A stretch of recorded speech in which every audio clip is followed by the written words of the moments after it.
14th verse of the Tao Te Ching. Quote, "That which cannot be seen is called invisible. That which cannot be heard is called inaudible. That which cannot be held is called intangible. These three cannot be defined, therefore they are merged as one. Each of these three is subtle for description. By intuition you can see it, hear it, and feel it. Then the unseen, unheard, and untouched are present as one. Its rising brings no dawn, its setting no darkness.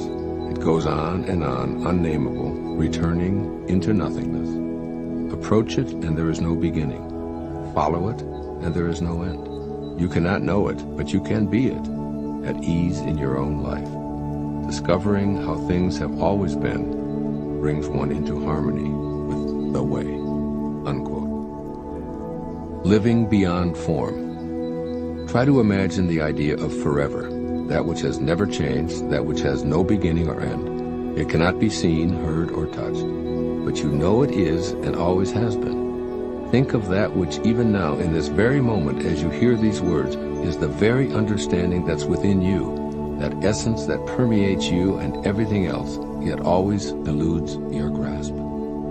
This primordial principle has ruled and still rules all beings. All that is or ever has been is a result of its unfolding. Lao Tzu insists that you become aware of this amorphous precept by not relying upon your senses to experience this oneness. In the opening of this verse, you're urged to see without eyes, hear without ears, and hold without touching. These three ways of living beyond form need to be a part of your awareness. These shapeless realms merge into the one world of spirit, the Tao, which creates and rules all of life. You're being encouraged to live with a total awareness of this all-encompassing principle. Some scholars have singled out this 14th verse of the Tao Te Ching as the most significant of all of its 81 offerings because it stresses the significance of the single principle that's the underpinning of all existence. Tapping into this invisible, untouchable, immeasurable force will enable you to gain the harmony that comes with being connected to the oneness, and harmony is your ultimate objective in deciding to live an inspired life. You want to learn to abandon your ego, which identifies with the world of things, possessions, and achievements, and re-enter the placeless place from which you and all others originated. By doing so, you regain the mystical, almost magical powers of your eternal source of being. Here you live beyond the world of form. When you live exclusively in form, you concentrate on accumulating in formation. This 14th verse of the Tao calls for you to immerse yourself in inspiration rather than information, to become at one with that which always has been. And as this verse of the Tao concludes so insightfully, discovering how things have always been brings one into harmony with the way. The way has no conflict in it. How could it?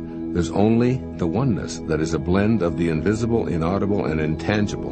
Imagine a world where conflict is impossible, where Lao Tzu says there's no darkness or light. The nameless source that always has been gives only the peace and harmony you desire. So recognize this infinite oneness and keep it in your awareness. You'll know that the way is simply the way when you stop questioning why things have always been the way they have. Free of the fears that attend soul identification with this world of form, you can embrace your infinite nature. That is, you can love your foreverness rather than dread that life ends with the death of your body. You, your body, and all of life are the result of the unwinding of this eternity. Here's what Lao Tzu is relating in this 14th verse of the Tao Te Ching from his 2,500-year-old perspective. First, use the technique of walking meditation to obtain knowledge of the Absolute. Stay in a persistent state of awareness of the eternal principle that animates all of life. By seeing the unfolding of God in everyone you encounter and in all of your identification with your ego-based world, you'll come to be more like Him and less like that which has tarnished your link to Him. This is the alignment that will bring you back into balance and restore the harmony that is your true egoless nature. And 2, improve your vision by looking beyond what your eyes see. Whatever you gaze upon, ask yourself, what is the true essence of what my eyes reveal to me? Wonder about that magical something that awakens a tree in the springtime and places blossoms where frozen limbs existed only a few weeks before. Inquire, What is the energy behind the creation of that mosquito, or behind my every thought for that matter? Do the same thing with everything you hear as well. Those sounds emerge from and return to a silent world. Improve your hearing by listening for the quiet sounds.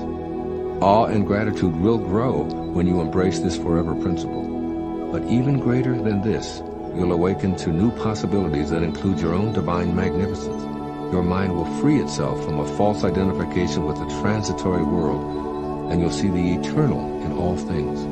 Yes, Lao Tzu tells you, you'll transform your life by being in spirit. It is here that you will recognize what Rumi poetically offered some 1,500 years after Lao Tzu's powerful words. Quote, "Every tree and plant in the meadow seemed to be dancing, those which average eyes would see as fixed and still." Unquote. I urge you to see the dance of how things have always been in the unseen, the unheard, and the untouched present. Do the Tao now. Take note of as much invisibleness as you can when gazing at a tree, a distant star, a mountain, a cloud, or anything else in the natural world. Embrace the principle that allows it to be, and then turn it inward and do the same for your own physical existence. It is the principle that expands your lungs and beats your heart and grows your fingernails. Live in this principle for 10 minutes today and take note of how you feel connected to your source.